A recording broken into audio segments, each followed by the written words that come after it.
ఏది అవసరం? సునీత విలియమ్స్ గారు ఆవిడ్ని 100 రకాల వీడియోస్ ఆవిడ మీద ఇవ్వాలి, ఇంటర్వ్యూస్ చేయాలి. అమ్మ మీకు ఆ భగవద్గీత చదువుతుంటే ఒక్కొక్క శ్లోకానికి మీ యొక్క అనుభూతులు చెప్పండి అమ్మా, మీ అనుభూతి ఎలా ఉంది, గణపతిని పెట్టిన రోజు ఏ సమయంలో మీకు అవకాశం ఉండేది, ఎలా చదవగలిగేవారు అక్కడ ఆకాశంలో మీరు, ఆ ఒక్క అనుభూతులు మొత్తం పంచుకుంటామని చెప్పి 100 రకాల ఇంటర్వ్యూస్ ఆవిని అడగాలి. అంతకన్నా బాధాకరమైన మాట, అతని పేరు రాహుల్ యాదవ్ సంథింగ్ ఏదో ఉంది, జెట్ ఫ్లైట్ నడుపుతున్నాడు, అది ప్రమాదానికి గురైంది, కో పైలట్ను కిందకి దింపేశాడు, ప్రమాదంలో ఉంది అతను చనిపోతాడని తెలుసు, అక్కడ తను దిగేసేస్తే ఆ ఫ్లైట్ పైనుంచి ఎక్కడే కింద పడితే జనాల మధ్యలో పడి చాలా మంది చనిపోతారని చెప్పి ఇంకా కాస్త ముందుకు తీసుకెళ్తే జనాలు ఎవరు ఉండరు, అక్కడ వదిలేద్దామని చెప్పి అతనికి అర్థమైంది, అంత సామర్థ్యం ఇంజన్కి లేదు అయిపోయిందని చెప్పి, అయినా ఇంతమందిని కాపాడాలని చెప్పి ముందుకెళ్ళాడు, అది ఫైర్ అయిపోయి పాప అందులోనే అతను వెళ్ళిపోయాడు. 10 మంది ప్రాణాలు కాపాడటం కోసం అతను చనిపోతాడని తెలిసి ప్రాణాలని వదిలేశాడు. అటువంటి వ్యక్తి గురించి తెలియచేయాలి ప్రపంచానికి.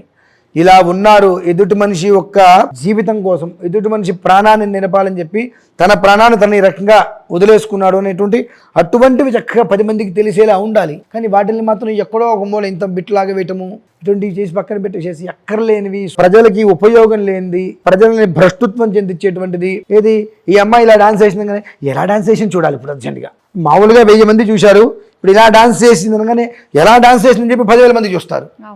ఇంకా అది ప్రమోషనే కావచ్చు, ఆ తర్వాత అమ్మాయికి ఏదైనా ట్రోల్ కావచ్చు కాక రకరకాలుగా మనకు ఉండాలండి.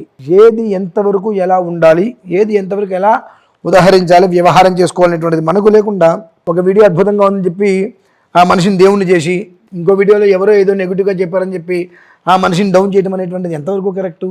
నిన్న దేవుడిగా భావించిన మనిషి వాళ్ళు నీకు దయ్యం ఎందుకు అయ్యాడు? నిన్న ఒక మాట చెప్తే నీకు నచ్చింది, ఇవాళ ఒక మాట చెప్తే తేడా వచ్చింది. ఈ రెండో మాట చెప్పడానికి గల కారణాలు ఏంటో నువ్వు ఆలోచించగలిగావా? ఆయన మీద ఉన్న ఒత్తిడి ఉందా, బలవంతంగా ఉన్న చెప్పడం జరిగిందా, ఏంటని నువ్వు కారణాలు ఆలోచించావా? లేదు.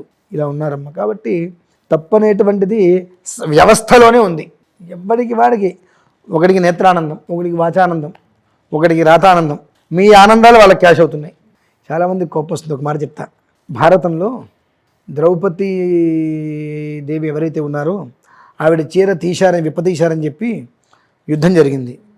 ఇప్పుడు సరిగ్గా బట్టలు కట్టుకోవట్లేదు వీళ్ళు అంటున్నారు చెప్పి యుద్ధాలు జరుగుతున్నాయి.